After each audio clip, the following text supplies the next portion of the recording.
Saudara, perdamaian jadi pesan yang di-highlight Presiden Joko Widodo dalam pembukaan KTT G20. Perlu kerjasama agar anggota G20 untuk bisa mewujudkan hal tersebut. Kita akan bahas bersama Guru Besar Politik dan Keamanan Universitas Padjadjaran, Prof. Muradi. Prof, selamat malam. Selamat malam Mbak Livi, Assalamualaikum warahmatullahi wabarakatuh. Kita juga akan sapa tenaga ahli utama KSP Siti Ruhaini. Selamat malam Bu Siti. Selamat malam, Mbak. Saya ke Prof. Muradi dulu. Prof, Presiden Joko Widodo Ya. berharap perang berakhir. Begitu pesan damai Presiden di pembukaan KTT G20. Tapi kalau kita lihat ini masih sebatas semangat atau memang ini bisa langsung diwujudkan dengan langkah konkret di G20. Kalau Prof melihatnya gimana progresnya? Tiga hal Mbak. Yang pertama memang ini berkaitan soal narasi yang memang harus disampaikan oleh Indonesia sebagai presidensi G20 ya. Itu paling enggak itu pesannya. Kenapa? Karena G20 itu organisasi ekonomi. Dia tidak akan bicara panjang lebar soal politik dan keamanan dan sebagainya. Tapi dia bisa dilakukan dalam bentuk bilateral yang memang difasilitasi oleh Indonesia. Itu paling pertama. Yang kedua, saya kira ini juga menyangkut soal harapan.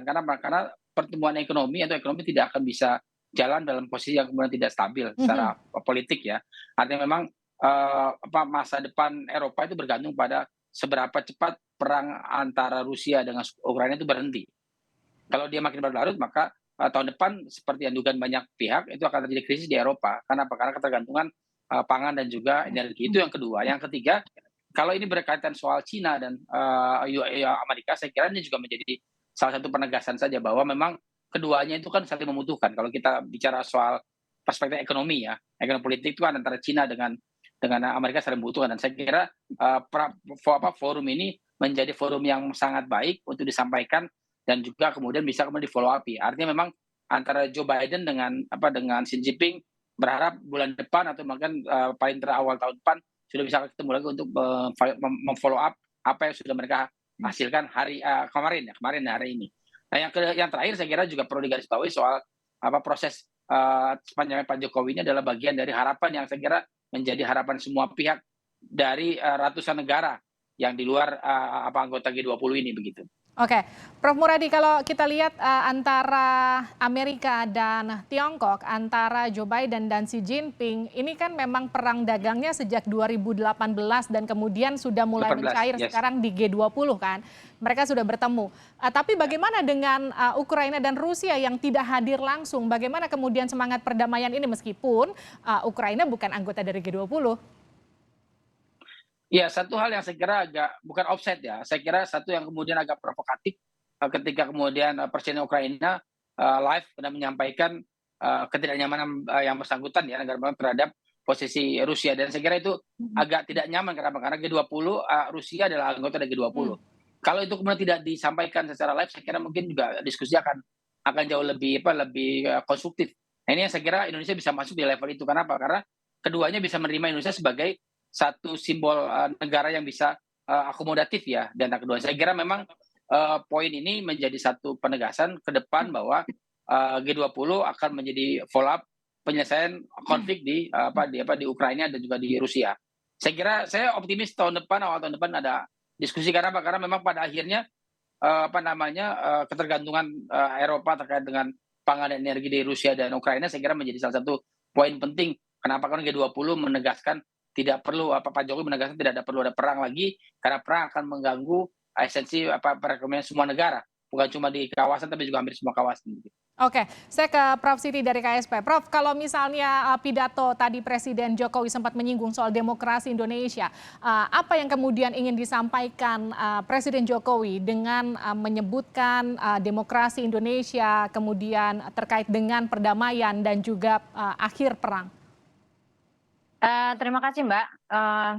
Tentu yang pertama perlu digarisbawahi bahwa apa yang disampaikan oleh Presiden Jokowi adalah menegaskan kembali posisi Indonesia, bahwa Indonesia adalah negara yang demokratis dan juga Indonesia tetap memegang arah politik luar negeri yang bebas aktif. Ya, itu menjadi sangat penting sehingga dengan kedua modalitas yang dimiliki oleh Indonesia, meskipun G20 ini adalah suatu forum ekonomi, ya, tetapi untuk saat ini masalah ekonomi, politik, dan juga bahkan masalah kesehatan itu tidak bisa dipisahkan satu dengan yang lain.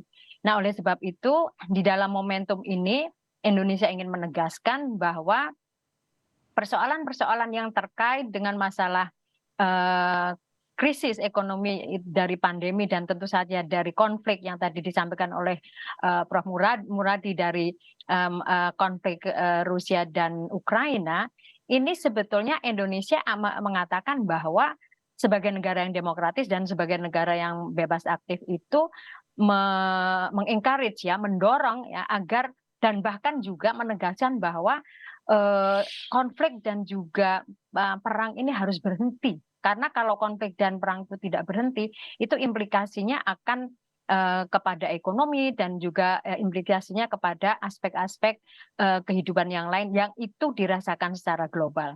Jadi itu sebuah hal yang sangat penting dan menjadi modalitas Indonesia sebetulnya di dalam presidensi G20 ini. Di samping masalah politik, tetapi juga menyentuh hal-hal yang berkaitan, ya, baik langsung ataupun tidak langsung terhadap perkembangan ekonomi global.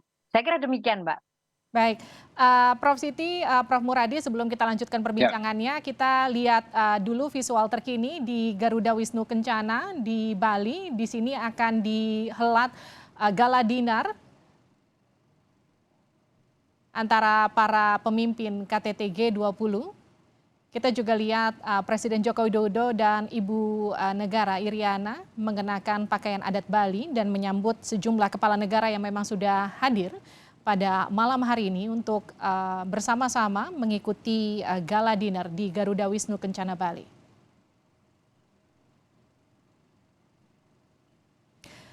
Saya kembali ke Prof. Muradi. Prof, kalau kita lihat hari ini banyak agenda dalam KTT G20, tapi juga yang jadi sorotan adalah bagaimana kemudian Presiden Jokowi berusaha mencairkan lewat obrolan-obrolan ketika tadi makan dan kemudian sekarang dihelat lagi gala dinner. Jadi diplomatik upaya untuk kemudian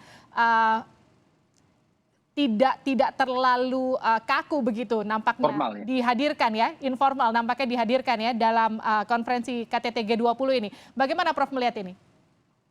Ya, ini kan juga bentuk karakteristik dari Presiden ya. Memang ini kan sejak dari wali kota kalau kita mengamati, kemudian para gubernur dan juga pada akhirnya kemudian sekarang Presiden, dan itu dilakukan dalam bentuk yang sifatnya cair ya.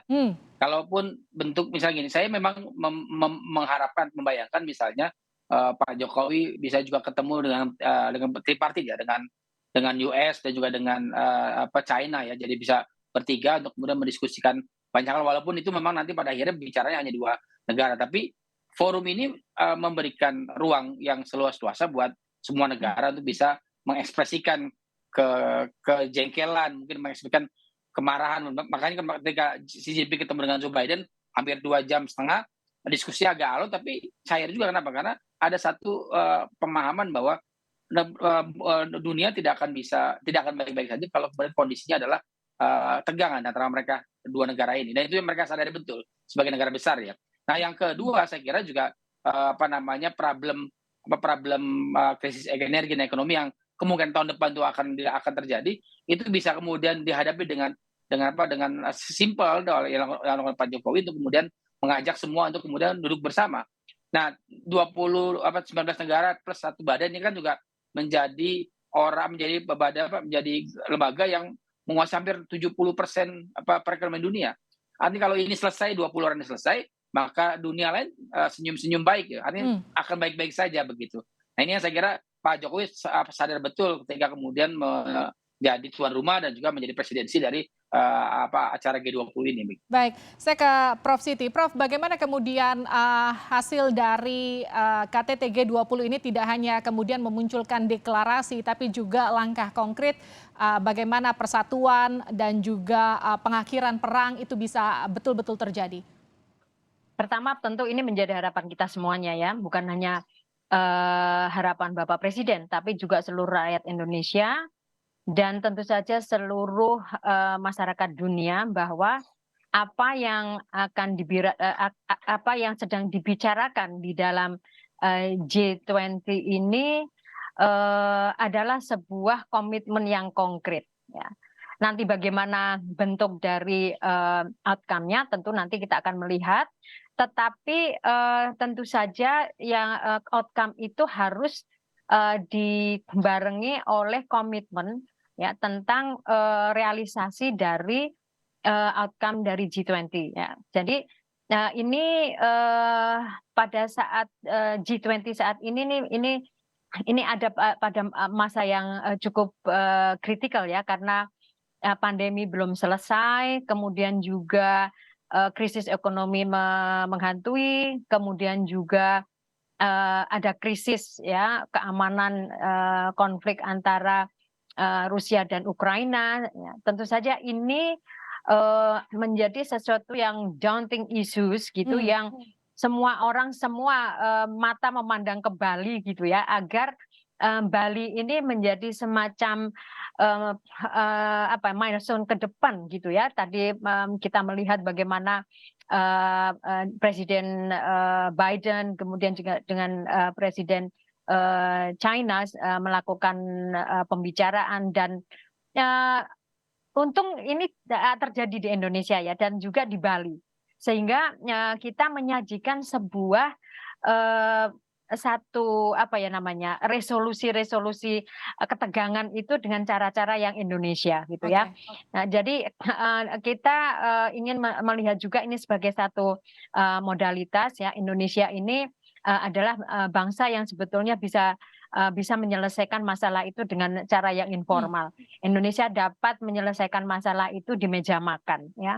Dan tentu ini akan nantinya ya kalau ini kemudian menjadi sesuatu yang dapat di follow up ya. Nah, ini adalah merupakan kredit bagi Indonesia dan tentu saja tema tentang recover together dan recover stronger ya itu adalah sebuah manifestasi gotong royong, manifestasi solidaritas, manifestasi tentang persaudaraan.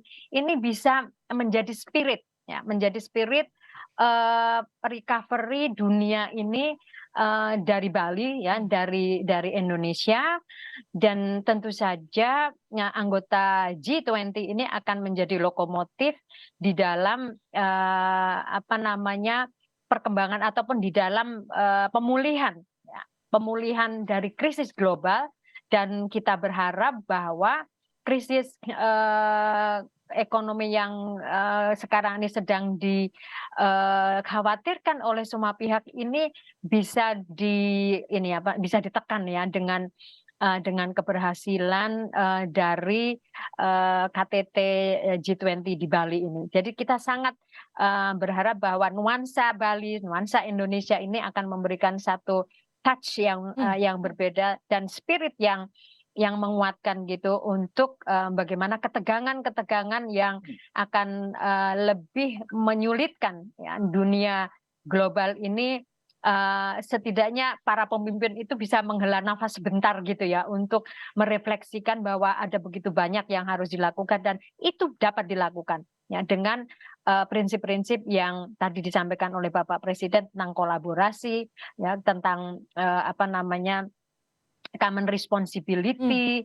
Nah, itu saya kira satu pesan-pesan dari Indonesia yang sangat substantif bagi proses pemulihan global. Dan itu tentu harapan kita semua, semoga KTT G20 ini bisa berhasil sesuai dengan harapan dan juga semangat untuk perdamaian dunia itu tidak hanya sekedar deklarasi tapi juga bisa muncul dengan hal-hal yang lebih konkret lagi nanti ke depannya. Terima kasih Guru Besar Politik dan Keamanan Universitas Padjadjaran, Prof. Muradi. Terima kasih Prof. Terima kasih juga tenaga ahli utama KSP Siti Ruhaini. Prof Siti, terima kasih Prof.